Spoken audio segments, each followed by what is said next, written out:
The third letter didn't knock. It waited in my chair like a patient assassin, iron wax cooling, pine still wet on the vellum, 9 words pressed deep enough to bruise. By moonlight, the king calls his true mate home. I had burned the first summons and watched the wax run like blood. I had sliced my finger on the second and fed it without meaning to. The third arrived with an escort who did not blink and did not bother to announce himself, as if the palace had grown legs and come to collect what it was owed. Snow had fallen in a soundless sheet over the northern road, muffling wheels and hooves, swallowing the countryside until only the black bones of trees kept us company. The escort rode ahead and behind, a moving parenthesis that kept my thoughts contained. Pine rode the air, sharp and honest. The city appeared like a rumor, becoming fact hours first, then walls, then the long grey hem of the palace dragging the sky behind it. Lanterns pinned the dusk to the gates. The guards did not look at me so much as through me.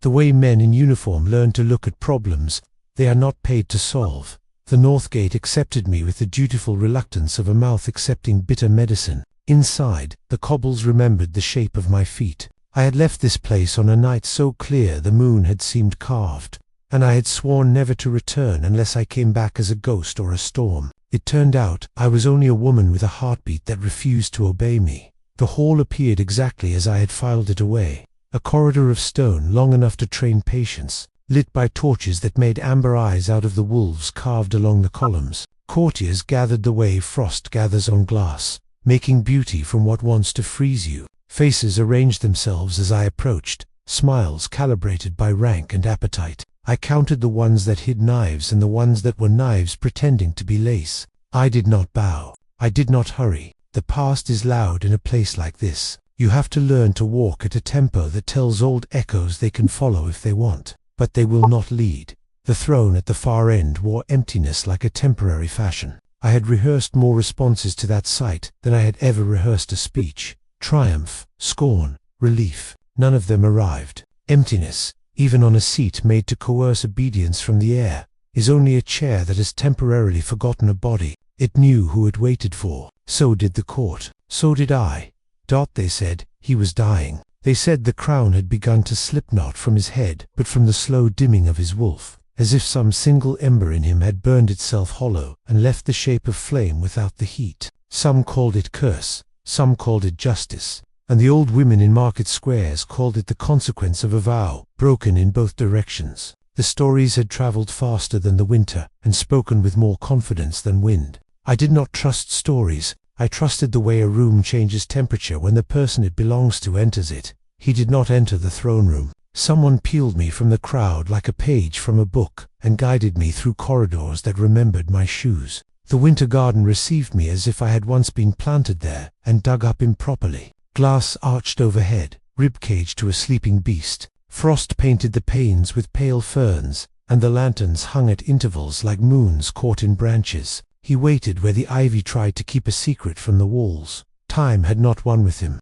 It had settled its taxes, then left, irritated to discover that taking years from some men only concentrates them. Scar made a river down his throat and spilled into the collar of a black jacket that had no patience for ornament. His hair had learned silver the way pine learned snow, by repeated exposure until the two are indistinguishable. Even diminished, he pulled space toward him. Gravity is a kind of authority. I had promised myself that I would not look away. I broke the promise twice before he finished standing. The tremor in his left hand seemed almost delicate, the kind of vulnerability you could mistake for grace if you were a romantic or a fool. His right hand lay still on the arm of his chair, and the stillness had edges. The tremor was not weakness. It was a clock. Names have ways of remembering us when we have forgotten ourselves. Mine did. I tried to wear formality like armor. It fitted badly tonight. The wolves sang once, far and low, a line of sound that bent the air as if it were metal soft enough to persuade.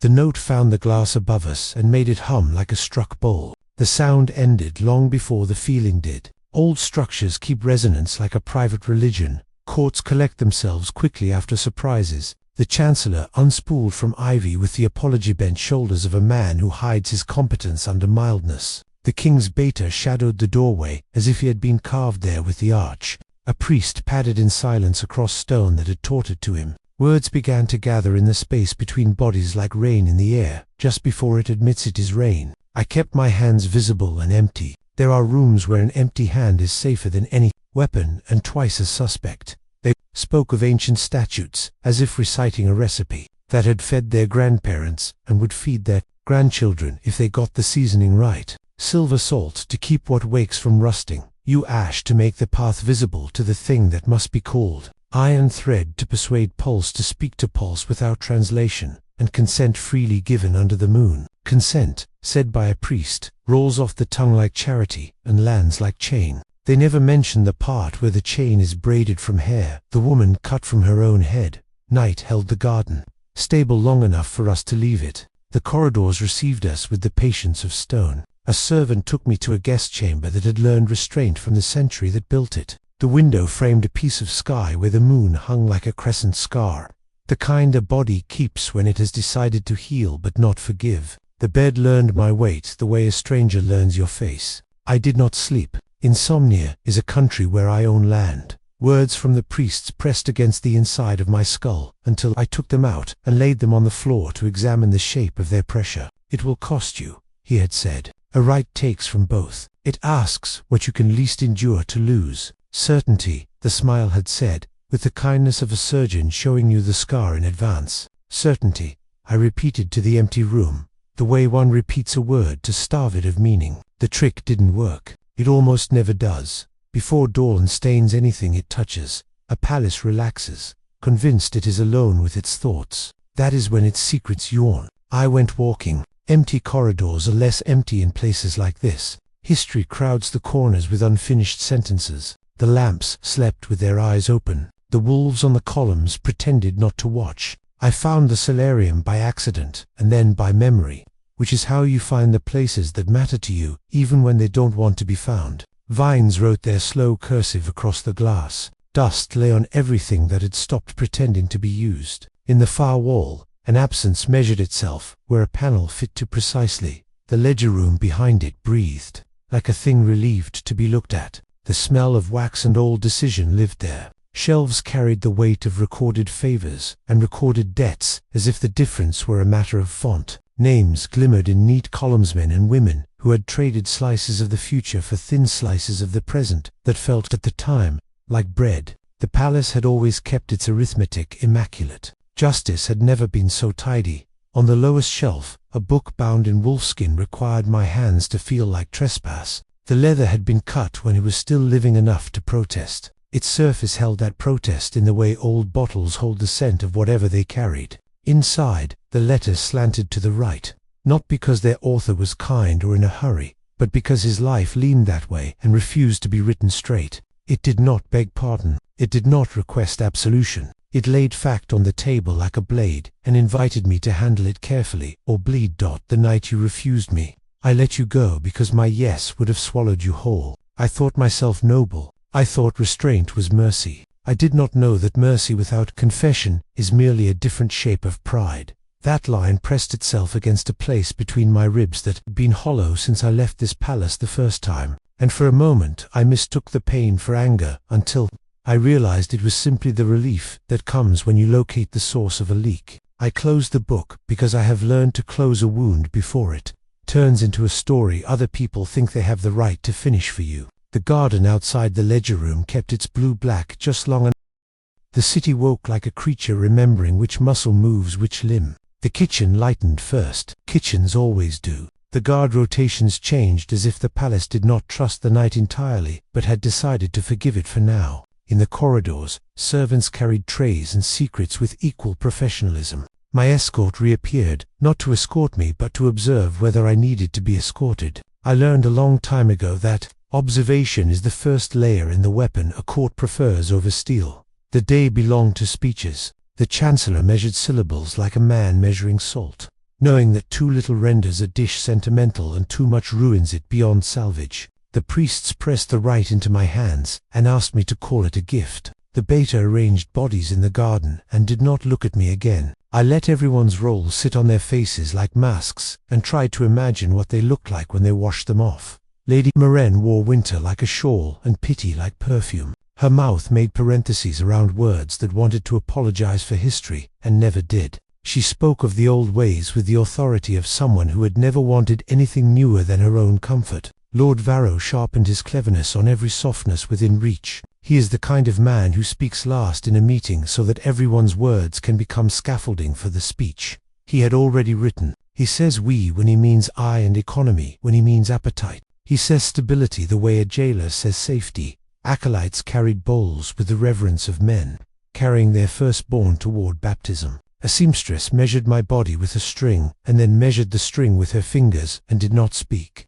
Because tailors have learned that bodies tell the truth better when they are not questioned. The robe would be white because old rituals prefer to conflate innocence with fabric that stains ice. I let them dress me as if I were a mannequin in a window. I understood the message and did not argue with Di. By the time the moon cut its sliver into evening, the garden had been transformed into a chalice of stone. Torches ringed it and refused to flicker, as if warned that even fire must behave in the presence of something older than heat. The snow had had the good sense to stop. The circle at the center of the courtyard made itself into a mouth. People leaned toward it the way crowds lean toward cliffs, bewildered by their own desire to put one foot into the air and trust that the ground will be having one of its kinder nights. He did not wear a crown. Power sat in him anyway. It was not a trick of light or the obedience of those who have not yet learned to question the weight they carry on their knees. It was the kind of authority a storm has when it gathers at the elbow of a mountain and waits for the right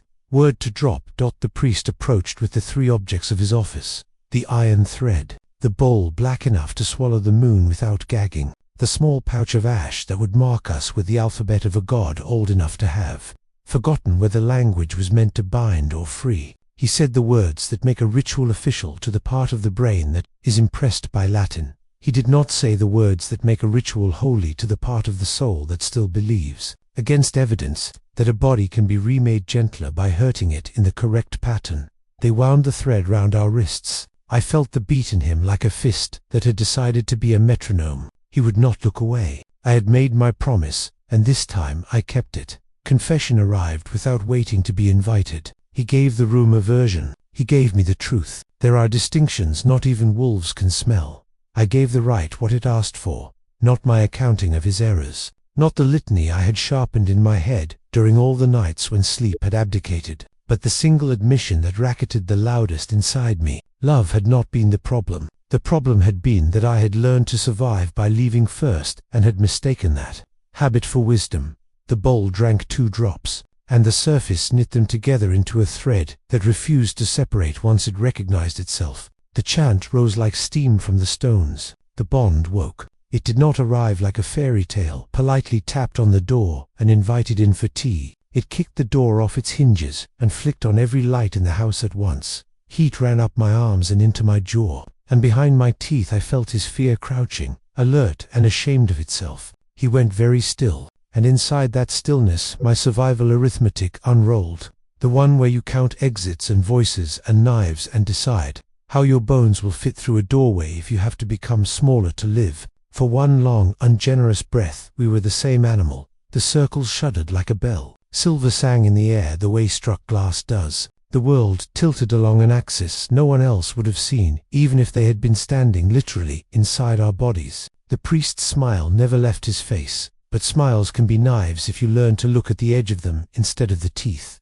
Old structures crave chaos as a cover for appetite. The first arrow came from the gallery, dressed in wolf-bone fletching and a prayer against mercy. It knew my name. The way it flew said so. The court gasped with the pleasure of spectators who have been promised blood in an arena that pretends it is a church. And then the arrow was a sudden, broken thing between his hands. He had turned the chair and caught it with the economy of a man who remembers angles better than most men remember birthdays. The shaft snapped. The gasp sagged. The priest did not look surprised. Surprise requires innocence. The second attempt wore sanctity like a disguise that had been practiced in a mirror. A blessing bowl approached. Ash inside darker than you has any right to be. The Chancellor moved as if he has never moved fast in his life, and kept a secret of muscle under that mildness. His staff met the bowl with a sound glass only makes when it is grateful to have been rescued from whatever was inside it. The dark salt kissed the stones harmlessly and hissed like something outraged at being denied a narrative.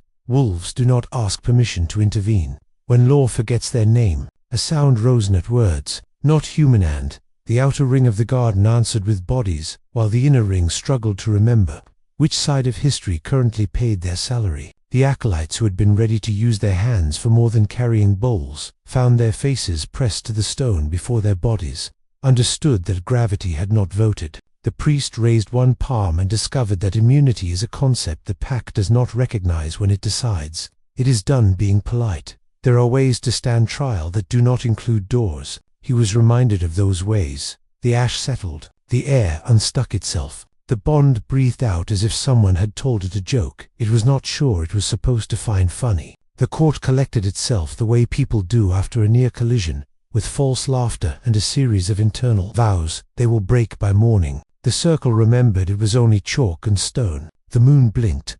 I felt looked at, not the way a crowd looks at a woman in white after it has decided whether to root for her to be saved or punished. Not the way a friend looks when they are counting the times you left and deciding whether your return is a habit or a decision. He looked the way a man looks when he is measuring direction rather than distance aligning himself. Not to me, but to what we might point to if we chose the same north. We did not speak. The court, finally, had the decency to escort us to silence. The room they gave us for aftermath had a window large enough to pretend at escape. I did not sit. The body remembers impact after the sound goes, and the sound of the circle had settled into muscle as a low, ongoing argument. The ledger lay on the table where he placed it, with the care of someone who has learned what happens when you let paper say the wrong thing, without witnesses. Healing has nothing to do with correction. It has more to do with the discipline of standing a certain amount of distance from another person and refusing to flinch. I stood where I could smell his exhaustion and not mistake it for weakness. He rested where he could see my fear and not mistake it for refusal.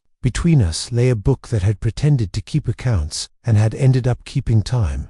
The day broke open grudgingly. Law became spectacle. The court rehearsed astonishment at treachery it had financed, and then feigned ignorance of. Lady Marin resigned in advance of dismissal, writing a letter that used the word conscience where it meant calculation. Lord Varro composed a speech that would have saved face for a lesser man, and then tripped over coin. He had not yet learned to hide well. The beta rewrote guard rotations the way a surgeon rewrites pain into function. The Chancellor began to count people where the court had counted only influence, and for the first time since I had learned to stand, the right had not solved anything. It had only made lying more expensive. By dusk the city had learned to tell the story it preferred, rife with words like miracle and destiny and inevitable, because cities are like that. They iron nuance so that it will stack easier in the mouths of men who sell things. We stood again in the garden because apparently I am a creature who returns to sites of injury to make sure they no longer own me. Snow had conceded a space to green.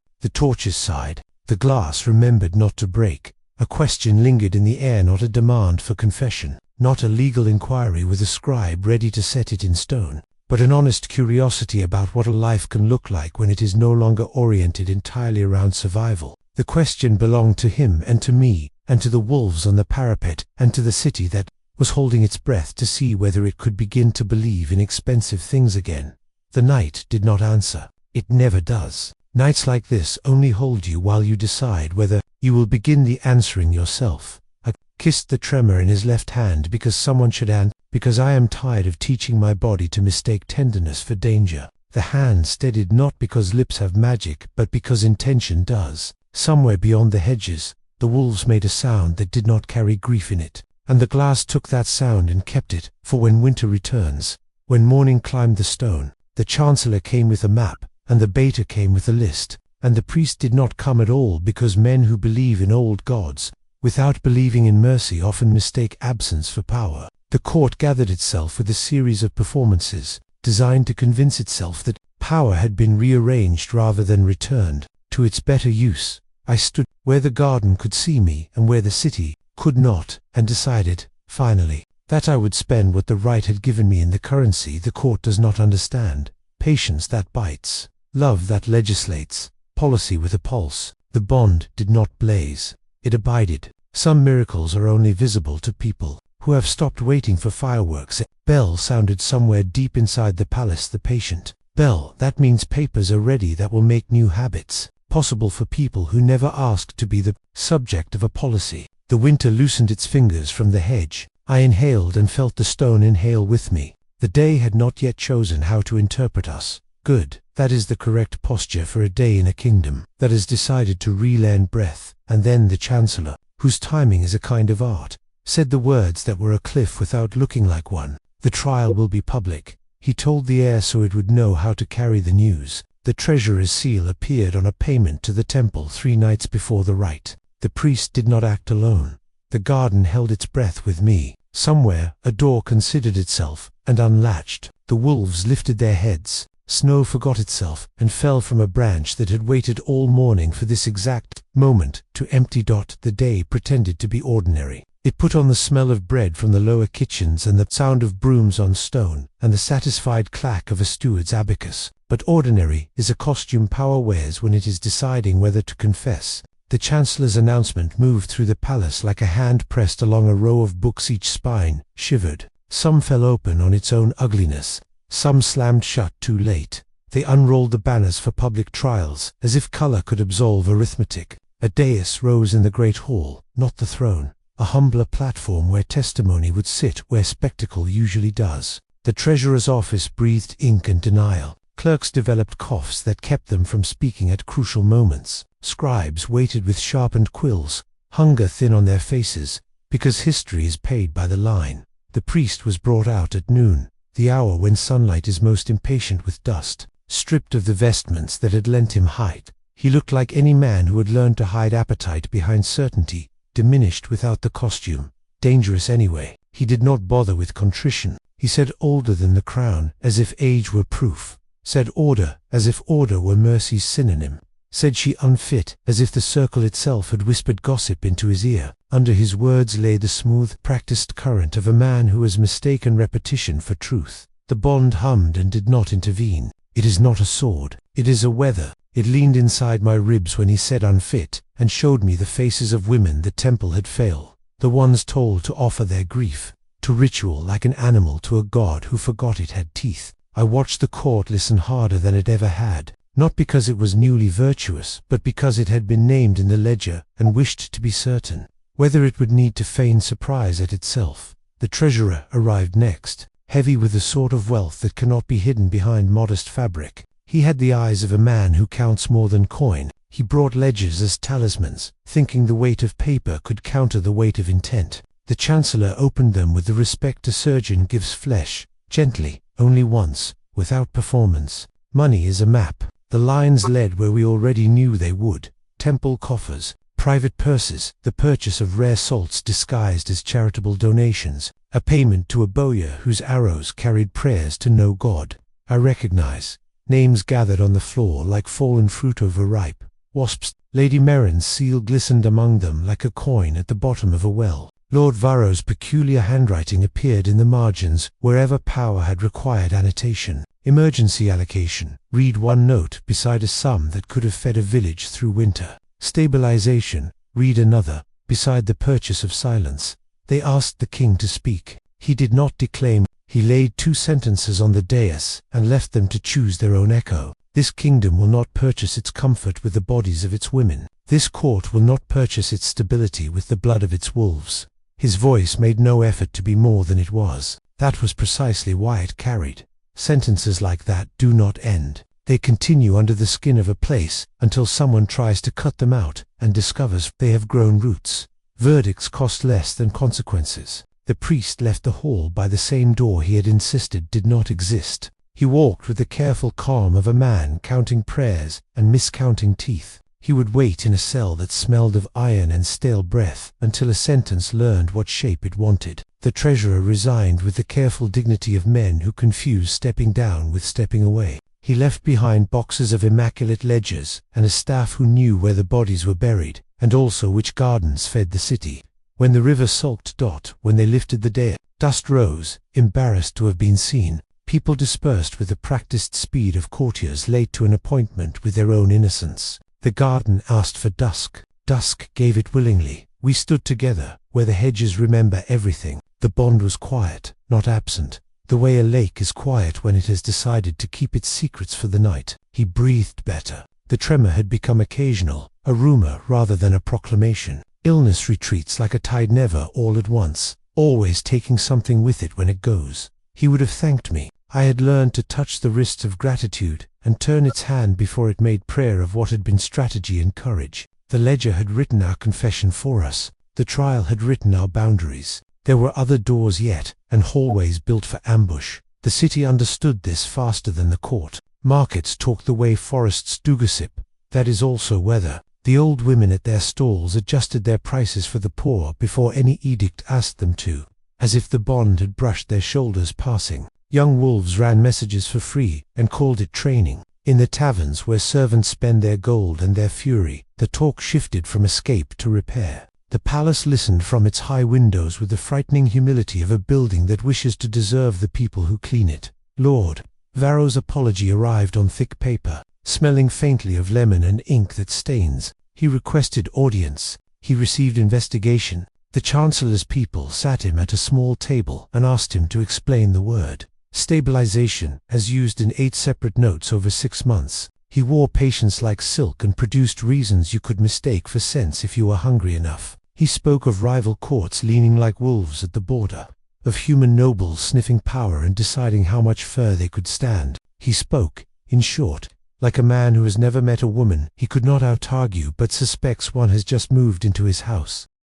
The house made plans without him. We reopened rooms that had been allowed to starve. The steward of provisions, a woman with hands like rope and eyes like dawn at the docks, walked me through storerooms that kept grain the way men keep grudges. She explained rot to a council that had only learned numbers, not hunger. We brought the poorest inside the arithmetic. If the granaries could not feed them, the ledgers could explain why in terms that did not hide cruelty inside compound interest. Numbers altered their posture under that gaze. The kingdom tilted toward something that could, if you squinted, be called fairness. Fairness makes enemies that knives never meet. Threats began arriving as if they had received the same summons I had, without knocking. A dead fox on the garden wall, ritual neat, throat cut with a blade that did not stutter. A book placed on my pillow open to a page so old the ink had bled into anonymity. A ribbon marked a line that said women shall not lead wolves. A note on the Chancellor's desk and a hand that preferred angles to curves.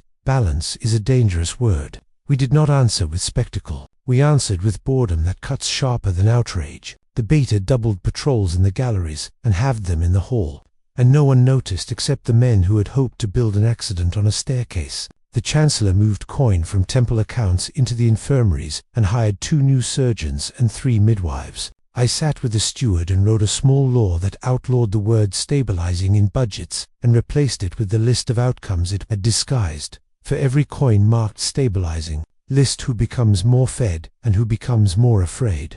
The first attempt on my life was too competent to be insulted by. It came at dawn, when sleep pretends to be a country again. A knife found my chamber, not because the guard slept, but because a maid's brother owed a debt to the wrong lender and had been forgiven at the price of my vein. The blade hesitated at the edge of the curtain, long enough for the bond to place its palm on my chest. Wake, it said, and I did.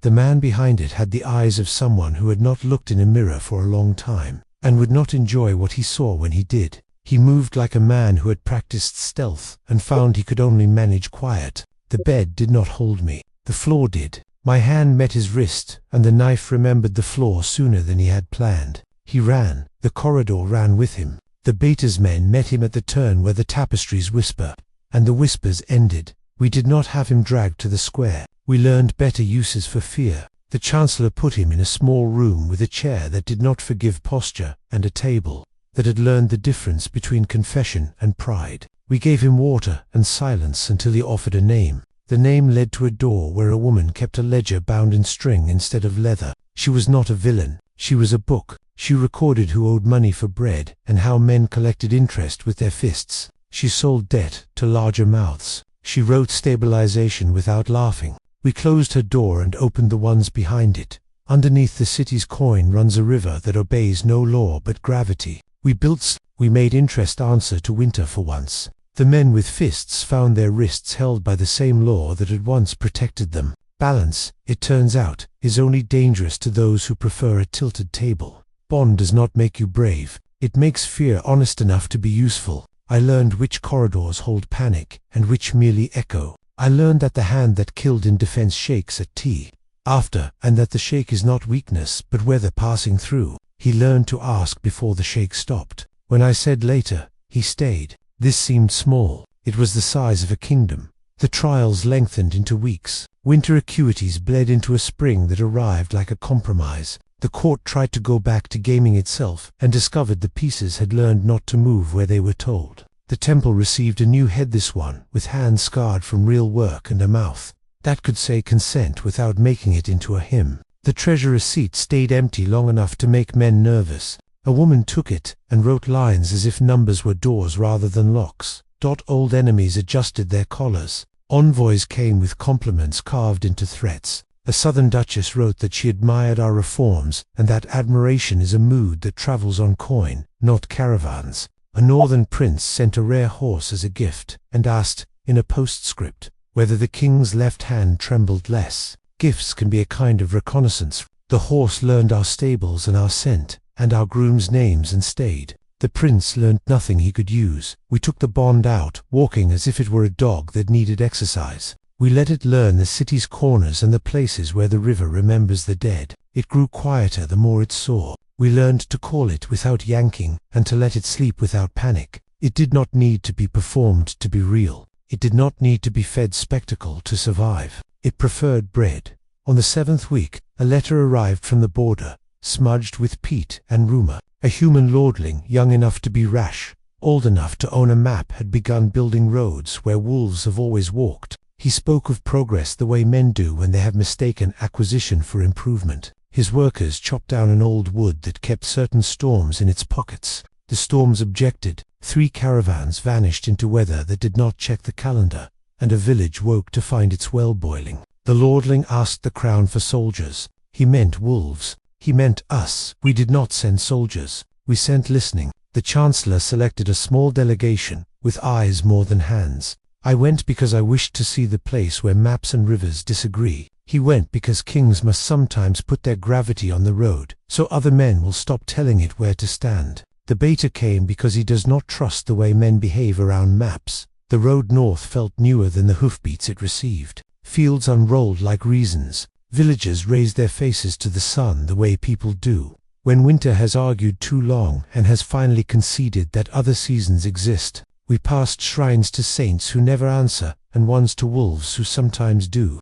The wood in question appeared like a story refusing to be sipped. The finer line of trees so old their bark had learned to be its own language. They smelled of wet secrets. The lordling waited in a pavilion that had not yet learned humility. He wore wealth as if it had grown on him, not been strapped to him by a tailor. He explained progress again. He explained roads. He explained how wolves must learn the convenience of human wheels. He explained, in short, like a man who has never been interrupted and suspects this is about to change. The bond stood up inside me. I let it. He watched me let it. This too is the size of a kingdom. We walked the edge where axe met root. The earth underfoot had the tilt of a sentence cut off.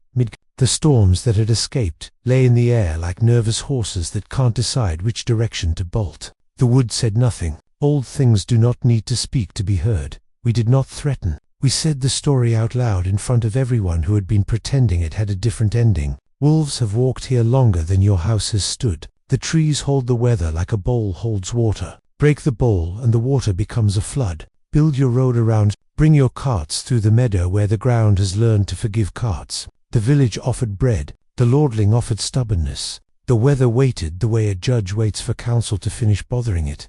He did not raise his voice. He pointed to the meadow. He asked whether the lordling enjoyed sleeping dry. He placed his left hand on the table and did not hide the tremor, and said, plainly, that a road built on the spine of a thing older than our names is a road that will break ankles. The lordling opened his mouth and discovered the sound of his own youth stuck in it, thick as honey. He looked at his workers, who looked at the trees, which did not look back. Men are braver when the old things watch. He nodded. The road bent. Not all victories are loud. Some are the change of an angle. Some are the silence of weather that decides to keep its forgiveness for another day. On the ride back, spring found us properly. The fields put on that particular green that only happens for 3 days in any given year. He was tired in a way that no court recognizes in NIST fatigue, the cost of long attention. The tremor returned, polite but firm, as if reminding the body that life is still a negotiation. We stopped at a river the color of patience. He watched the water hesitate around a stone and smiled, like a man discovering the answer to a riddle he has been too. Nights lengthened. Court shortened its breath to fit the rhythm of change. I began to write laws the way some people write love letters, slowly, with a memory of the hand that will open them, with the understanding that words can kiss and cut and open all at once. The temple rewrote its rites to include questions that require no and yes, with equal ceremony. We added a page to the bond ritual that asked the room whether it wished to witness a healing or only a performance, and the room, embarrassed, learned to answer properly. Not everything leaned toward grace. A letter arrived from Lady Marin's cousin in the West, wrapped around a rumor sharpened enough to be used as a blade. "Some bonds," she wrote, "are forged under duress and should be unmade for the safety of all." The word safety is always a hallway to a locked door. We drafted a reply and did not send it. Instead, we sent a midwife and a magistrate to the West and listened to the stories that word concealed. Girls promised to men who had mistaken contract for covenant, women trading bruises for bread, wolves used as warnings. When the midwife returned, we wrote a law that forbade the temple from blessing what the body had not chosen, and we built a house where women could go and be let alone. There were nights when the bond woke me with the soft, insistent touch of a child who has had a bad dream and cannot name it. He woke to. We learned to keep water at the bedside, and apologies to a minimum. We learned that desire can be a kind of treaty if negotiated with care. We learned, slowly, to ask for mercy without disguising it as strategy. He learned to say, "I am afraid I will fail these people," and become a story they tell to prove hope is foolish. And I learned to say, "We will fail some of them. The work is to count our failures honestly and hurt properly and try again." On the 10th week, the wolves sang at dusk with a note I had not heard before, in their voices something like laughter tangled with warning. The beta tilted his head toward the parapet. A rider approached, dust arguing round him, carrying a banner that was not ours, and not hostile neutral, as a wound that has not decided whether to heal. The sow had sent us a message, a feast in the lowlands, a gathering of courts, an invitation to speak of borders and resources, and weatherwolves would be invited to remain part of the world they had kept from breaking. We would go. Of course we would go. Power that stays home becomes a rumor. Power that travels becomes a map. That night, back in the winter-turned-spring garden, we stood where scars and the ivy keep time. He took my hand as if the world were watching and as if it were not, which is the only honest way to take a hand in a court. His left was steady. His right was warmer than the air. Beyond the glass, the city inked itself into sleep, then thought better of it and wrote one more page. I rested our interlaced fingers against the ledger of my sternum. The bond did not thrum. It lay there like a well that knows where the water is and does not need to shout. The moon shrugged itself out from behind a thin cloud and wore its brightness carelessly. Tomorrow we would plan a journey that would put our new arithmetic on a table too many greedy hands had eaten from. Tomorrow we would convince men who profited from tilt to try standing on an even plane and discover that balance does not erase appetite, it educates it. Tomorrow we would step through another door in the hallway part one had opened and find out which hands waited in the dark with ribbons around their knives. For tonight, the ivy remembered spring. The wolves sang a second time, a smaller sound, like a private joke between cliffs. He stood beside me not as gravity alone but as shelter. I stood beside him not as miracle but as law written in breath. Somewhere far below our feet, in the old stone that prefers not to speak, the palace exhaled and, for the first time in a long time, sounded like a thing prepared to learn. The invitation looked like hospitality and smelled like bait. Morning found the map table crowded with roads pretending to be choices. Courtiers gathered like weather around it, some bright, some bruised, all with an interest in whether the wind would favor their sails. The southern feast had a name soft enough to pass for harmless, Concord. The parchment carried a sketch of a long hall open to marsh and sky, a place where the land keeps 1 foot in water, so every oath feels damp at the edges. He listened while men described distances as though length could make danger thin. The Chancellor measured escorts against grain deliveries and came up with a number that would not starve the city. The beta marked ambush points with a finger that knew the difference between rumor and cover. I said very little and watched who did not look at me when they disagreed. We would go by for quicker, less predictable, the current our ally or our excuse, a small retinue, visible enough to respect, spare enough to move. The treasurer's replacement quiet, watchful, with ink on her knuckles counted coin in her head, and narrowed her eyes at extravagance, the way some priests narrow theirs at blasphemy. When the arguments had made a circle of themselves and recognized it, we ended them. 3 longboats, he said. 2 days on water, 1 night on the marsh road. The city does not bleed itself to dress a journey. The court bowed to the arithmetic. Bows are a language. Some spoke gratitude, some spoke calculation. 1 or 2 spoke a promise to misremember. I packed like a woman who understands that survival is a habit, not a miracle. Wolf steel hidden in hems, dried berries tucked into a book, a small vial of uash, not for rites but for hints, the ledger I keep on myself. When I closed the trunk, the room breathed out as if it had been waiting to see whether I would do it. Leaving changes a chamber. It makes it consider who else might sleep there. He came at dusk without an entourage. The way a cliff arrives to meet the sea once the tide has exhausted itself. The tremor had stepped back again, a shy thing gnawing at the edges of his strength. He ignored it the way men do who have decided to live. He looked at the trunk, then at me, then at the window where the city was busy pretending it did not watch us. We did not speak of danger. We had learned that naming it can sometimes feed it. "Will you walk?" he asked, meaning, will you stand beside me where the ground may shift under our feet, where kindness will be called weakness, where apologies will be counted as coin? "I will," I said, meaning, and when the ground does shift, I will not hold your arm as if it were a handlie, will hold the map. We left at first light, 3 longboats cutting the river like quills along a sentence we wished to turn into law. The oars kept a rhythm that made even the geese step back from complaint. Fog sat on the water like a cat that knows the table is not for sitting, and sits anyway. The banks slid by with their naked trees, and their modest farms, and their children pointing at the king, who waved back like a man and not a statue. River travel teaches humility. You may choose your direction, but the current edits your pace. We moved as if the world were trying to decide whether to make us a proverb. Midway to noon, the fog thickened politely into rudeness. The baiter's hand lifted. Oars paused. Our listening sharpened until we could hear the water think. The bond put its palm between my shoulder blades, not a shove more, an invitation to notice. Somewhere in that whiteness, a branch moved against the current rather than with it. I touched his sleeve. He gave the order like a man ordering silence from a packed room that already intends to honor it. The first boat's prow kissed the floating brushand. The brush lifted its head, a raft, low and patient, suddenly full of men who preferred knives to breakfast. They rose with the awkward grace of those who practice violence but do not respect it. Rope hissed through the fog, arrows whispered. The river decided to come alive. We answered like people who have been awake for months. The baiter met rope with axe. The chancellor's guard, an old woman with 4 arms,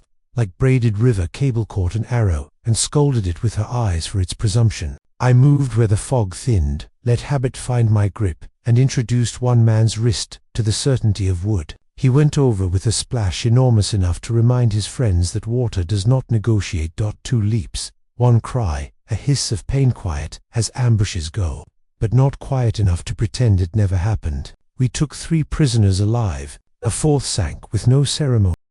We questioned without theater. The men were not professionals. Their eyes had that stubborn, frightened look of mouths hired to carry messages knives are too blunt to deliver. They spoke a name badly and a family well. The name was a cousin to a lord from the southern marches, a man who had lost a grain contract when the chancellor taught numbers how to behave. The family was Hunger. One of them looked at me as if he had seen me before in a smaller frame. Perhaps in a market where a woman with my mother's hands sold apples and change with the same care. "What were you promised?" I asked. "Bread," he said. "Coin if we frightened you. More coin if we turned you back. A pardon if we failed." "From whom?" the baiter asked. "From a god dressed like a man," he said, and then, softer, ashamed of the truth that would not be quiet, "From a clerk." The chancellor swore under her breath in a language ledgers do not know. We tied the men with rope that forgives, and left them with a packet of the bread they had been promised and never paid. A patrol would find them. A magistrate with a temper and a good heart would ask them whether they wanted a different job. The river widened and began to taste of marsh. Reeds stood like men keeping a polite distance at a dangerous party. The sky flattened into tin. We tied up at a spit of land the map called Haven and everyone else called Don't. The marsh road began their ribbon of gravel, pretending to be brave across miles of wet dot. We took it as evening, tried to decide whether to hurry. The road looked like it had been laid by a careful mathematician and then sabotaged by weather. The air smelled of salt and secrets. Far off, cranes lifted their impossible legs and considered us with the lofty disinterest of saints. Concord rose out of the marsh, like a promise someone had said too often to be believed. Low halls on pilings, light caught and bent through 1,000 panes, banners going through their practiced paces in wind, musicians tuned at the edge of hearing. The scent of spiced fish tried to make war with the smell of swamp and almost one dot. We were welcomed as if welcome were a profession that pays well. The Southern Duchess, hair braided with thin gold, like lines of law rewritten to flatter, kissed the air near both my cheeks and called me sister with the articulation of a woman who never forgets the last thing anyone said to her. Her husband, a man built like a handsome cupboard, bowed from the waist and called the king cousin with the tired warmth of someone doing maintenance on alliances. Their court was different and exactly the same. Men who had learned to make noise without meaning, women who had learned to make meaning with a glance, servants who could stop a riot with a teapot. They showed us 2 chambers that smelled of cedar and salt and plans. The feast opened like a mouth that knows it will be fed. Trays floated in on arms that had been trained to make food look like argument. The music stayed low, like something expensive in a back room. Laughter rose where it was supposed to. The Duchess spoke of weather. The prince from the north spoke of horses. A human envoy trim beard, neat conscience spoke of roads and rights, with the carefulness of someone who had read 3 books about wolves and thought himself prepared. He asked about our reforms. He complimented the new law about compensation in the event of rejected bonds, and stumbled over the word bond as if it were a new tool he was worried about cutting himself on. He asked whether justice would slow trade, and whether mercy would discourage investment, and whether wolves would accept limits written by humans. He asked, in short, whether we could be tamed without being named tame.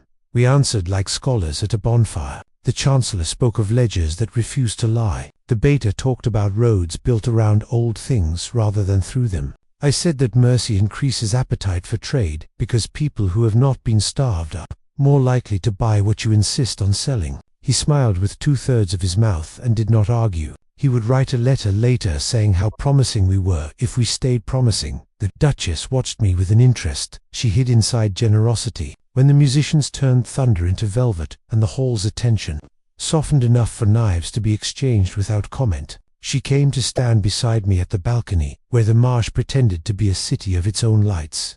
"You have made a great deal of weather," she said, voice like sugar that forgives itself. "Up there, we had a drought," I answered. Weather seemed prudent. She turned a ring on her finger, one of those thin circlets women wear when they have stopped pretending they like the heavy ones. "Men in my court are learning to count differently because of your arithmetic," she said. "Some resent you for it. Some wish to be you. 1 or 2 wish to marry you so they can call your reforms their idea. Only one of those is a crime," I said, "and even that can be negotiated." She laughed properly then, not like a duchess, but like a woman briefly unchecked by her role. It made her 5 years younger, and reminded me that crowns are only weights we agree to wear until we forget we agreed. "Be careful of my cousin," she said after the laugh had done its work. "He is generous to what makes him look good, and unforgiving to what makes him look foolish. You will make him look foolish if you stand upright. There are men who will kill you just to see whether they can get away with apologizing later." "I have noticed," I said. "He is not a murderer," she went on, "but he is a man who thinks that accidents are a kind of diplomacy. If you are to fall, he would prefer it be on stairs." "Then, I will take the ramp," I said. And her mouth did a small thing that meant admiration and fear had found a way to share a spoon.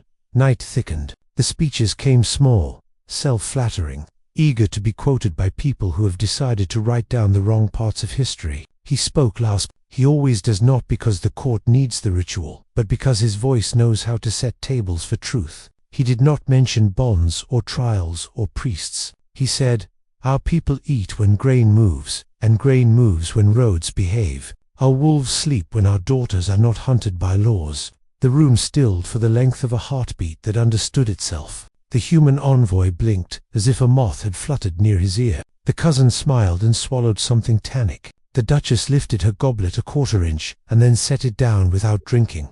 After, the hall blossomed into the kind of conversations that breed other conversations in other rooms, where doors are considerate enough to pretend they close all the way. I took my leave with the kind of grace that makes spies curse. He left with a guard whose silence is its own persuasion. The baiter stayed to count how many hands touched knives when bored. The corridor to my chamber breathed salt and the distant cough of frogs. A maid I did not recognize passed me with empty hands, walking as though her body had learned the weight of something it was relieved to be without. I watched her go, filed her face, let the bond decide whether to tug. It did not. I slept with a blade under the pillow and my fear on top of the sheets, so I could see it. The rain began at some merciless hour. Marsh rain does not skim, it insists. I woke with the particular clarity of someone whose name was just spoken in another room. The bond had its hand on my throat, not choking, checking pulse. I was on my feet before the second heartbeat could ask a question. He was already in the corridor, chair outpacing the rain's rhythm. Left boat, I said. Which? The baiter asked. Ours, the king said. Or theirs pretending to be. We moved through a palace built to admire itself and reached the outer gallery, where the marsh makes its case against architecture. Lightning opened the sky like a letter no one had the right to read. On the lower pier, 3 men worked at speed, made possible by practice, cutting salt-slick hands, shore on wet rope. A 4th wading knee-deep, with a shoulder to a hull that wanted permission to drift.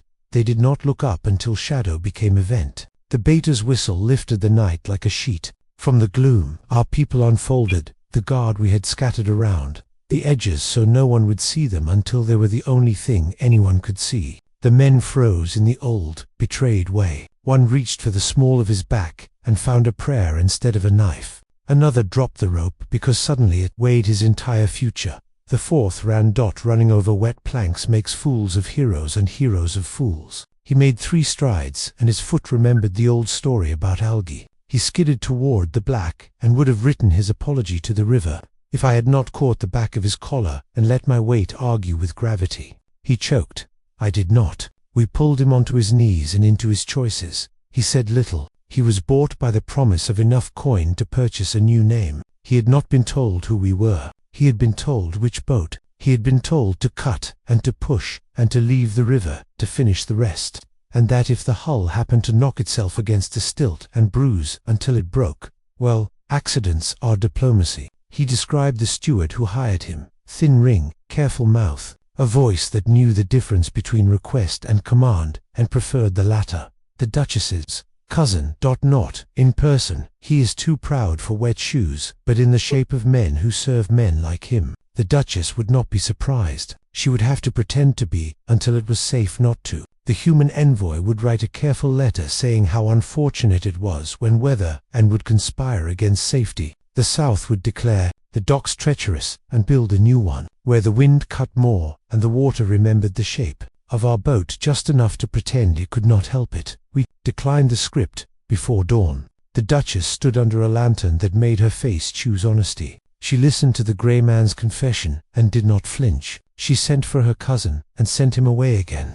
When he arrived with explanations that sounded like coin arguing for its innocence, she ordered the pilings inspected and the ropes replaced and the steward arrested. She said the word treason without garnish. She asked me after, when the rain had softened into forgiveness, whether I would make a spectacle of it. No, I said, spectacle feeds itself. I want it hungry.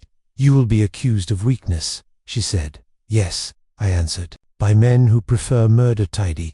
She looked at him, then the way a person examines a door to be sure it is both strong and kind. Your left hand, she said, because she is not merely a duchess. She is a woman who counts tremors without putting her pity on them. It steadies in rain. It remembers the old rhythm, he said, almost smiling. Long nights, hard weather, too much to do to afford shaking. Keep it, she said, with something like blessing and something like warning. You will need that rhythm up there. We would. Up there the air is thin and opinions breed like midges. Up there, concord is a verb that needs guards. Up there, the feast was only the foyer. When the sun finally climbed out of its sulk and turned the marsh to hammered gold, we dressed for day 2 the councils, the tables where knives are replaced by pens, and pens are sharper. The human envoy arrived with a portfolio that made apologies sound like architecture. The cousin did not arrive. The Duchess sent his regrets and a silence heavy enough to be considered a sentence. The prince from the north watched everything with the greed of a collector pretending to be a diplomat, and asked after our horse. We sat. We negotiated roads and rights, and where wolves may be wolves, without being called storms. We wrote language that did not fit on first try, and warmed it in our hands until it did. We learned which humans understand the difference between fear and prudence, and which do not. We learned which wolves have grown fond of the old ways, because they always knew the exits. We learned that compromise is not surrender if you bring your own measuring stick. At noon, a messenger found us with a face like a door thrown open by wind. The temple in the south had burned no lives. The letter said, only books, only laws, only ledgers of vows. The smoke had written its own indictment across the marsh. Accident, someone murmured, reflexively. Diplomacy, said the Duchess, and no one argued with her. We adjourned. We did not disperse. He looked at me the way he does when a sentence has decided to change shape and would like a witness. The bond put its mouth to my ear and did not speak, only breathed, reminding me that rituals are not the only things that wake hungry. We would go to the temple. We would stand in the ash and ask who had benefited and who had merely watched. We would teach fire the difference between cleansing and erasure. We would learn what it costs to refuse both spectacle and amnesia, and when the moon rose over marsh and hall and the wolves on the far bank decided to sing a note that was equal parts grief and dare, we would answer not with a howl, not with a law, but with the kind of quiet that makes knives look at themselves and reconsider. The river waited, the road curved, the court, sensing the pitch of the day had changed, shifted its jaws. Somewhere very near and very far, a clerk sharpened a quill and chose a side without knowing it. We gathered our people, our papers, our fear, and the new, steady rhythm of his left hand. Concord had asked for harmony. We brought a metronome and a memory of storms. Moonpeak had only opened the first door. The hallway beyond it was full of other doors, and we had just learned the names of the hands that had tried to close them. The temple's skeleton still steamed when we arrived, a ribcage of blackened beams exhaling the last of its parchment breath. Ash lay in drifts delicate as lace where once there had been law. Priests moved like slow white birds through the ruin, sleeves smudged grey at the cuffs. The marsh kept its counsel, holding the reflection of the ruin perfectly still as if refusing to participate in revision. The Duchess stood with her hands folded, as if holding a bowl no one else could see. The beta walked the perimeter counting things that were missing. He did not count the flames. He counted the gaps the flames had made. The Chancellor crouched and lifted a shard of glass with 2 fingers, and a disgust that did not require words. The human envoy arrived late enough to be innocent and early enough to be useful. His portfolio pressed to his chest, like doctrine. Heat carried messages when the wind. Chancellor took out the 3 surviving pages of a codex, and began to copy them with a pen that refused to forgive her for the shaking. The envoy stared at his hands as if they were new. Sleep made itself a proposal, and we declined. The marsh stayed up with us, humming. Past midnight, the roof decided to remember the rain. Drops found us like messengers who lost their way and decided to deliver to any available listener. He reached into the pocket where he keeps the things that remind him to be human: twine, a flint, a folded note from a girl who had given him a ribbon and asked for a rodand. Set the ribbon on the table. It was blue and earnest and ridiculous and braver than a doctrine. There is a kind of fatigue that does not ask for bed, only for honesty. We met it carefully. We counted what the day had cost that was not listed on parchment. 3 truths forced into daylight. A ritual of rebuilding begun without trumpets. The realization that accidents will continue to apply for work until refused in public. When morning came, it did not apologize. The temple looked more ruin than monument in daylight. The Duchess's cousin arrived with contrition ironed into his collar, and left with a date on which to present himself to judgments that could not be bought. The steward tried to hang himself, and was caught before he remembered how knots work. The novice with burned fingers told a story that spared the worst man and implicated the second worst, because second worst men are the ones who think themselves safe. We moved through it all, with the kind of patience that is indistinguishable from appetite when practiced long enough. He did not make speeches. I did not make consolations I couldn't keep. The beta did not make threats. He arranged consequences. The Chancellor wrote in a hand that grew steadier whenever she wrote the word consent. By the third evening, books had begun to reappear in piles that looked like promises. Children discovered that ash smears well across cheeks and invented a game of solemn priests that ended in laughter, which scandalized no one sane. The marsh, which had been refusing to offer an opinion, sent a wind that smelled of the beginning of green. We left when the city's breath became even, and the Duchess's eyes stopped scanning the corners. The human envoy walked us to the pier with the expression of a man who will choose being better if it doesn't embarrass him. The cousin watched from a balcony and was seen watching, which is a kind of leash. The priests returned to prayers that had learned something, and the temple waited to be a building again, without pretending it had been anything other than a wound. On the boat, water made the same small sounds it always makes when it forgives you for thinking you can direct it. The oars found their rhythm as if a metronome were hidden in the hull. The sky was a bruise almost healed. He sat with his head tilted, as if listening to a conversation between two distant hills. The bond settled not across our chests this time, but lower, in the place where fear and desire both keep their coin. It asked nothing. It held everything: the ash on our clothes, the tremor's stubborn humility, the Duchess's unsmudged cheek, the boy's unlit stub of candle, the ribbon on the table like a witness. We did not touch. Touch would have been easy. Instead, we did the difficult thing. We watched the same water with the same intention, and admitted to ourselves that intention is sometimes more binding than any thread. Night gathered and did not threaten. The prow cut a sentence into the river and left grammar behind us. On the far bank, wolves paced the reeds without committing to song. The city receded with the cautious grace of someone leaving a sick. Ahead, the road began to think of us, already rehearsing its curves to suit our weight. The court would call this a success because no one styled important lay dead. We knew better. Success measured itself here in the way stone cooled under palms, in the 3 new habits born by fire: to inspect thresholds, to inventory tongues before flames, to write laws twice, once on paper, once in the square where ash makes the air honest. He turned his face into the wind like a man checking whether the world still smelled of pine. It did, a little. His left hand slept without shaking. My right found the gunwale and stayed there, knuckles to wet wood, learning the patience of tides. Behind us, Concord kept its name with fewer lies attached to it. Before us, the capital lifted out of the river haze, as if surprised to find itself where we had left it. Between, the bond made a quiet it had not been taught, and we honored it by not filling it with explanations. The temple would rise again. Fire had changed the shape of that promise, not its fact. The cousin would stand in a hall that had decided to become a courtroom. The envoy would write a letter to someone who thought himself a king and discover the difference between a king and a custodian. The Duchess would carry ash in the hem of one winter dress forever and let it chafe when she grew comfortable.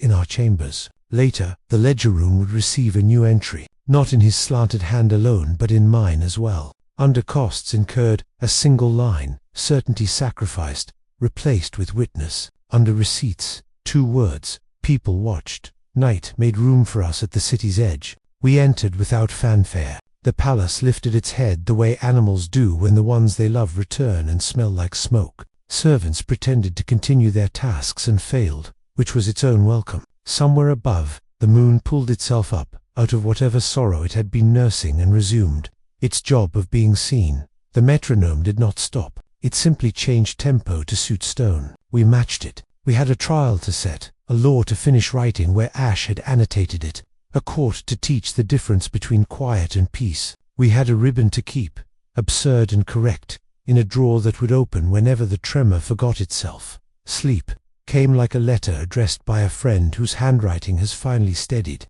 It did not promise sweet dreams. It promised rest sufficient for the next door. The bond did not blaze. It laid its head down between us, as if a fox had wandered in from the winter garden and decided to nap. The city exhaled. So did we. The wolves for once did not sing. They listened. Morning did not wait for permission. It slipped under the curtains, like a practiced thief, found the silver on the table where the ribbon lay, and set to polishing everything I thought I could postpone. The palace woke without ringing the bell. Kitchens breathed bread and mint. Courtyards filled with hooves and orders. The long corridor to the council chamber remembered the weight of steps and decided to carry ours without complaint. The night had put its shoulder to our backs. The day asked what we meant to make of that kindness. The docket for judgment had been written before dawn, names in ink that refused to smudge, charges described without poetry, oil procured, lock turned, key left, ash counted, titles walked in on the shoulders of men who had once confused them for virtue, and sat down in chairs that no longer indulged illusions. The room had been rearranged during the night by someone who understood theatre as a servant of truth. No dais, no throne, only a circle wide enough to hold a pack at its worst and best. They brought the steward first. He had the look of a man who'd failed at dying and wasn't sure how to pay what breath now owed. The beta read what had been done and what had been attempted. The Duchess's steward did not ask for mercy. He asked to tell the names of those who had smoothed his path toward treachery. The names were not new. They were simply naked now. They brought the cousin next. He had chosen a sober coat, and a posture that implied repentance was a garment you could put on and expect to be warm in. The chamber was cold to that kind of dressing. He spoke a contrition that had learned its lines too quickly and tripped on the places where a human pauses. When asked about the crate and the dock and the misnumbered ledger, his memory developed holes where only heat should have been. The holes were the size of coin. The high priest entered last, as if an old god's favor could make him later than consequence. He wore white with the solemnity of a man petitioning his own reflection. His acolytes remained outside, their sleeves ash-marked, their faces open as paper. He set his hands palm up, as if to display innocence, and let the court count the calluses where rings had sat for decades. We did not perform humiliation. We performed the tedium that keeps it from breeding. Cross-questions, dates, contracts, witnesses whose hands didn't know how to lie, even if their mouths had practiced. The human envoy rose once, to submit an affidavit gathered at the river. It contained the dockmaster's ledger with its elegant wrongness, and a note pinned by a child, who could not write but could draw a key and a fire and a face. Not belong in evidence. We admitted it anyway, because sometimes the law must allow a child's correction to stand. He sat where others had sat, in the chair that is not ceremonial because it remembers pain better than pageant. His left hand dozed. His right held the ledger room's pen, as if it had become a responsibility rather than a weapon. He did not address the room as a king. He addressed it as a pack animal who had decided its strength would never again be rented to cowardice. When the cousin flinched at his name, he did not bare teeth. He let the silence do that. Sentence was not spectacle. The steward would rebuild what he had burned, and then serve where decisions touched wheat and skin, not theory. The cousin would lose his shields and titles, and be conscripted into the rebuilding at Concord until ash no longer scented his sleep. The high priest's immunity was revoked by the only authority that has ever mattered to priests, a congregation who refused to look away. He would walk the city with no vestments for a year, hearing without answering,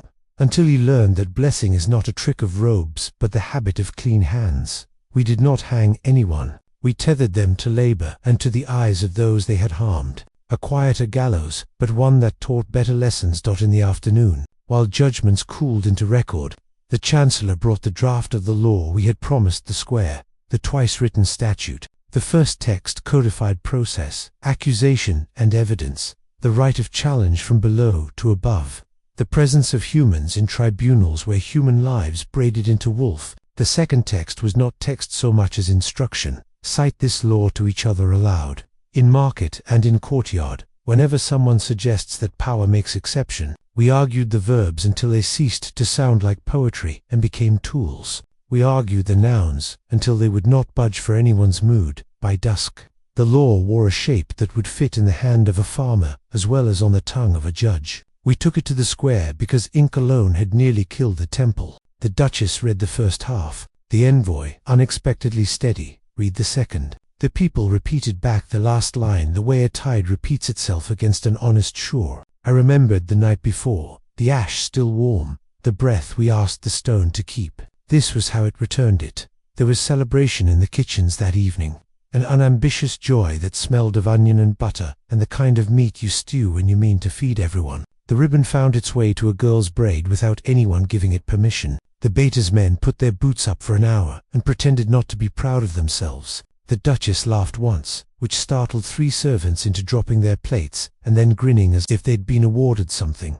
We slept afterwards, properly this time, in a quiet that did not feel rented. The bond did not demand to be the night's subject. It allowed itself to be furniture. When I awoke before dawn, he was already awake, not looking at the ceiling, as men do when they rehearse failure or the day. He was looking at the door, and then at me, as if he had decided that leaving would always be the less interesting choice. The days that followed made good on the promise in the square. The mixed tribunal convened twice, and found two different truths to be true.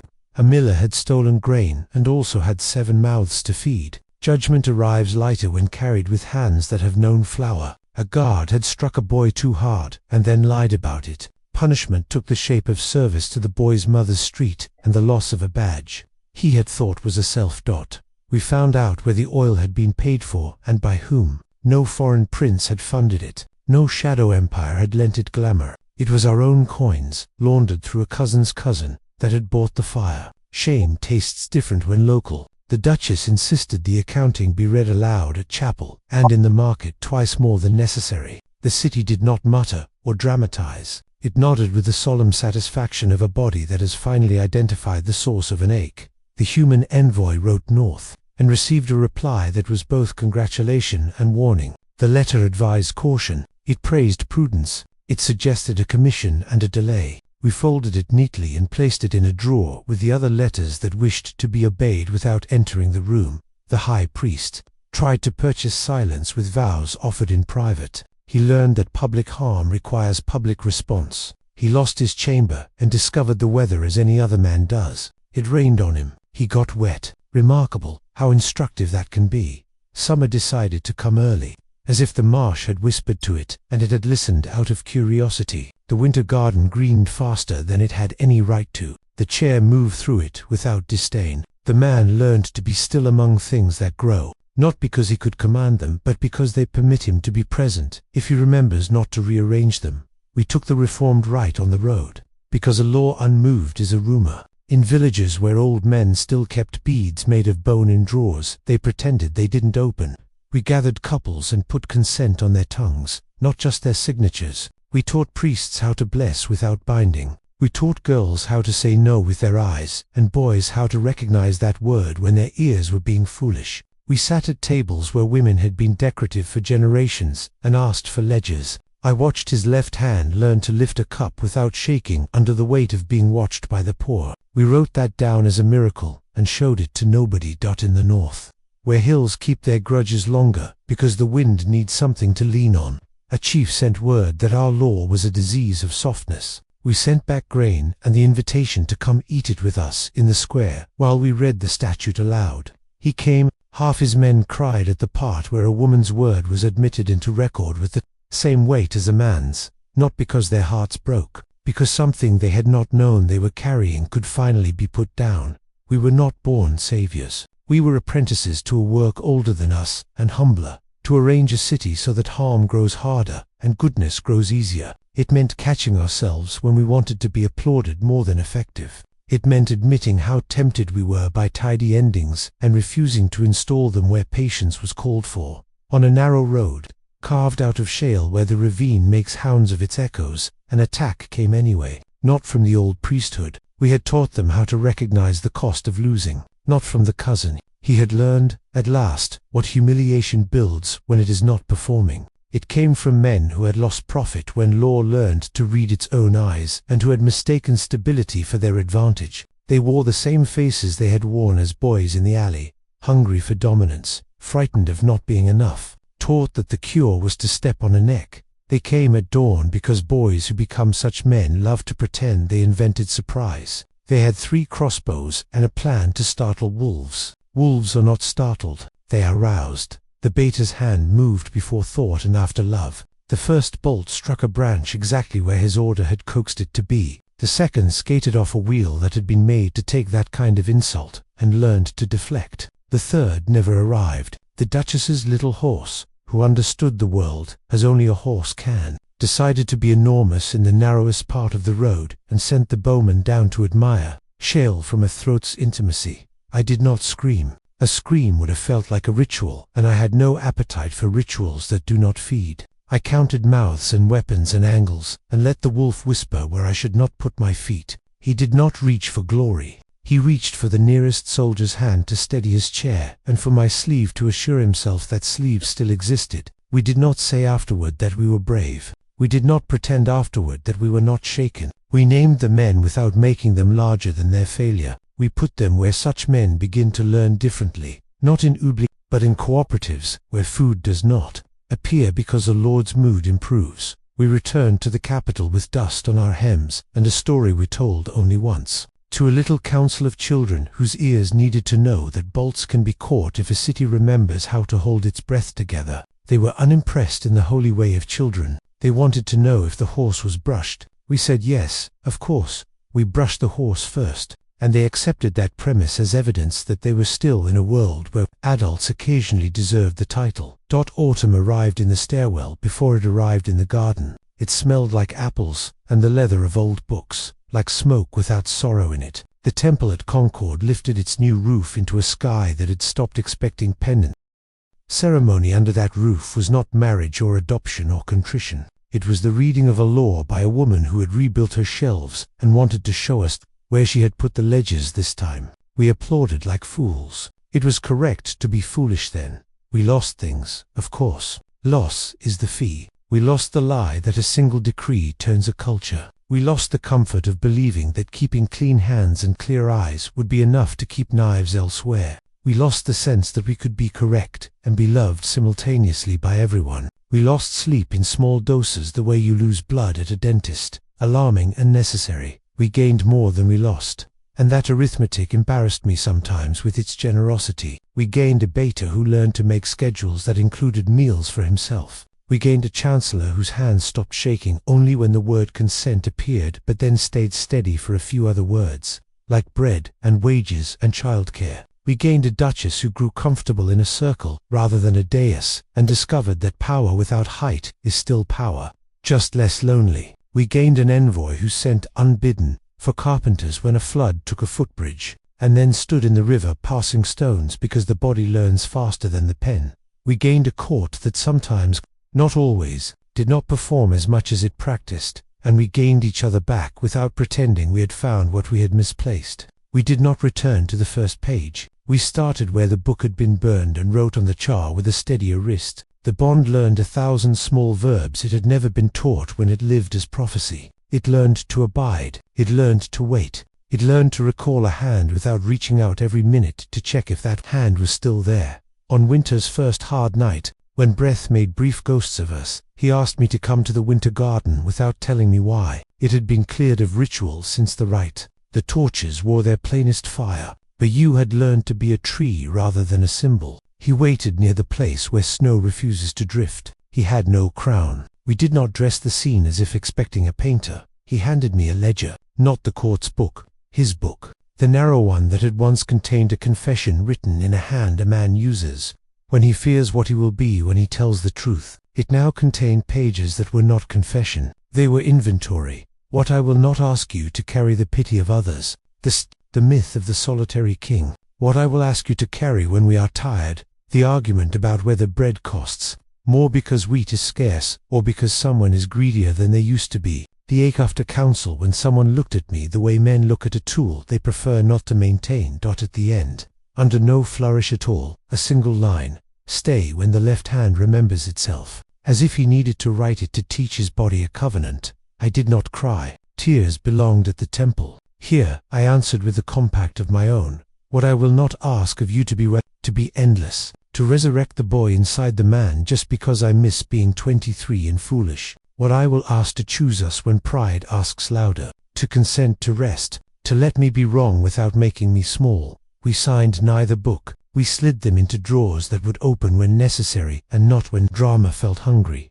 When the first snow fell obligingly poetical a week later, it did so on the heads of market women who were too busy calculating cabbage to consent to symbolism. They shook their scarves and kept their prices honest. The wolves tried a song, then abandoned it for the satisfaction of watching their breath. The city took the snow as a promise to hydrate and not as a portent. Growth had made us unpretentious as we went on. The world did not ask permission nor offer apology. It sent drought to the west and a rash in the nursery. It sent a ship with a disease that took the fevers of 3 girls and did not leave the 4th. A tiny funeral taught us how to hold hands and not intervene with ideology. It sent a treaty from the north that took 3 months to rub free of its insults and turned into something that kept men from dying over a river, more interested in fish than flags. It sent an old enemy to our gate with a bottle in hand and a story about his daughter that made the word enemy forget itself. We answered imperfectly and on time. Our answers were often plain. They began to taste like bread because we remembered to feed before we corrected. The bond tasted like that, too, when we allowed it to. It stopped being a promise of fireworks and became a stove, on a night far from Concord and near to the sea, in a harbor that smelled of tar and the version of salt that heals. He woke with a tremor back, and bigger than it had been in months. He did not apologize to the dark. He did not command his hand. He lifted it as one presents a skittish animal to light, and said, without words, "Stay with me while I fail for a while." I put my palm to his and refused to perform courage. We kept our hands together while the body remembered its old grammar, and then let it forget again. It was not dramatic. It was holy. Spring returned to the marsh, as if embarrassed for having left. The temple's bells kept to their mundane work. The roof did not leak. Children outgrew the clothes they'd been given at the square, and outgrew the need to ask permission to speak there.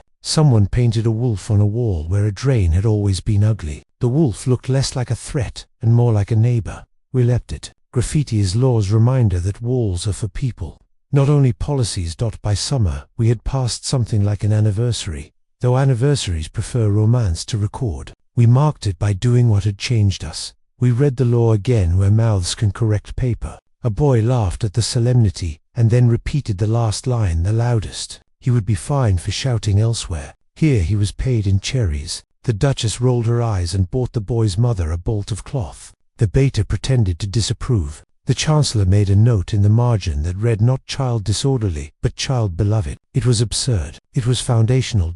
In the winter garden, where vows had once burned and then healed, a new tree took root. Not you, not ritual, something fruiting and stubborn. We planted it without ceremony and watered it with the jars. The kitchen used for pickles because the good watering can had been borrowed by a gardener who always kept things an extra day. The tree survived the indignity. It learned us as we learned it, not as myth, as maintenance.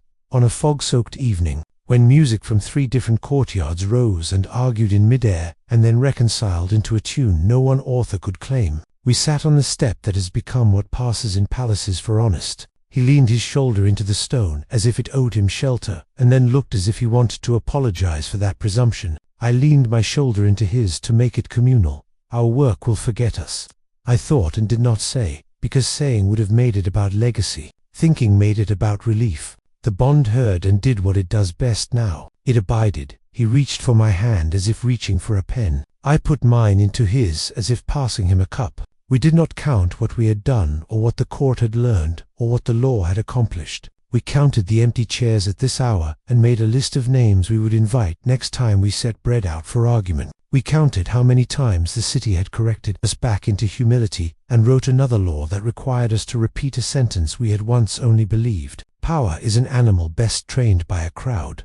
Snow arrived again eventually, as it always does, indelicate and perfect, smothering the half-built, forgiving the half-done. The wolves sang without checking if someone had earned it. The marsh muttered its unconcern. The city slept. We went to bed last, as rulers often do when they have not yet learned the blessing of letting others close the door. We are learning. The ledger room light burned out by itself, and we took this as instruction. In the morning, there were letters. There are always letters. One from the west asking whether a mixed tribunal would advise on a dispute where a woman declared a boundary and a man declared himself the exception. One from the north, petulant, reminding us that treaties are not blankets to be wrapped around feelings. One from Concord, with a crude map drawn by a child, who had spent a winter handing the steward nails and wanted us to see where the shelves now stood. This last we placed under a magnet and called the court into the hall to admire. We applauded the handwriting and did not correct the spelling. By afternoon, grain ships nudged the docks like polite sharks. The envoy returned with small scars on knuckles and the kind of smile that tells you a man has learned to use his hands without waiting for status to excuse it. The Duchess commissioned a baker to inscribe the law into gingerbread for a feast we had not yet justified. The Beta retired, finally, for 1 week only, to a house with a garden, and the city did not crumble. We counted that as our proudest accomplishment this season. On a blue evening that smelled of laundry and a little of new paint, I stood at the balcony where I had once stood alone, pretending the horizon could be a solution. The horizon did what it always does, remained honest about its impotence. Behind me, the room remembered how we had been when fear was our only furniture. It tolerated our improved taste. He came quietly, which was unusual for a man who preferred to make doors say their own names before he entered. He brought nothing dramatic, no velvet, no petition, only a small box with hinges that liked to mind their work. Inside, not a crown, a ring made of iron layered with silver, nothing ornate, sized for the finger that had found it hardest to carry the public weight of a vow. He did not kneel. Kneeling belongs to beginnings and theatre. We had spent both. He stood beside me and placed the ring where a pulse keeps its subtle metronome. The tremor remembered itself, arrived, bowed, and receded. The wolf inside him did not howl. It slept like a companion animal that has decided the house is safe enough for dreams. There are promises people expect you to carve into air at such a moment. I did not give them voice. I placed my palm over the iron and the silver, and said nothing aloud except with the body that had learned its grammar again this year. Yes, but the complicated version, the one that includes, if I falter, pull me upright without triumph. If you falter, lean without apology. If the law becomes tired, wake it with bread and song. If the bond grows quiet, respect its silence as reverence, not indifference. We went inside because cold is not romantic. It is just cold. The city below found ways to put itself to bed. I did not finally feel at home. The word home has too much theatre in it, but I felt adequately placed. A life can be built on adequate and become beautiful. The last letter of the day arrived by child. They are always the most efficient couriers because they do not waste time pretending letters matter more than play. It bore no seal. It bore a stain of something purple and joyful. Inside, 6 words in a small hand that had been taught recently. Temple roof, no leak. I checked. We paid the courier in sugared nuts, and instruction about bedtime he would ignore. The Duchess took the letter and cried, in that way women do when a city has behaved itself. We placed it on the ledger room desk. We looked at each other, the way strangers who have become Kothors do when they recognize a chapter end that will not announce itself with a trumpet. We did not embrace. We amended a line in a margin. Abided today. We'll try again tomorrow. The wolf sang one note, thin and accurate, then shut up out of good manners. The marsh accounted for what had been asked of it, and declined to send a bill. The city did not hold its breath. It breathed quietly, correctly, the way bodies do when people are learning not to make shrines out of pain. We slept with the window open, not because the air had become a symbol of anything, because it smelled like bread and rain and the faintest ghost of pine, because the bond did not need watchmen, because a kingdom can, after the price is paid, be forgiven for living. And in the dark, somewhere between our 2 chests, a small animal curled that could have been fox or vow, fur made of habit, bones made of consent. It did not blaze, it did not bark. It practiced what we had taught it and what it had taught us, to abide.